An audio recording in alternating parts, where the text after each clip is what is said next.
Svensberg gjør det samme. Det gjør ikke Tiseth, men du må ut før Tiseth, ellers får du problemer. Det greier du. Da kan du begynne å jakte Ola Hustad, og det gjør Kim Roy Johansen.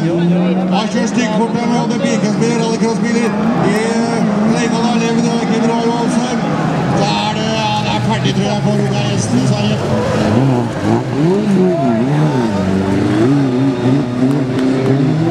Vi ser oppe der nå, avstanden. Jeg ser bare Røyko-Nesen. Jeg ser Ola kommer der. Nå minner de om Granada. Jeg tror Ola får problemer, det gjør du helt sikkert.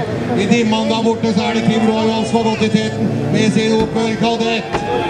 Ja, Kim Roy har kontroll på gamle Hustad nå.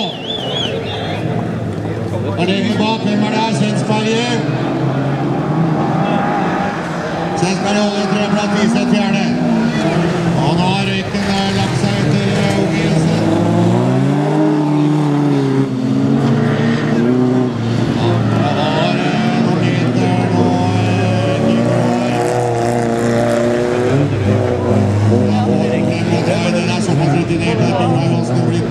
Men han bare er 22 år.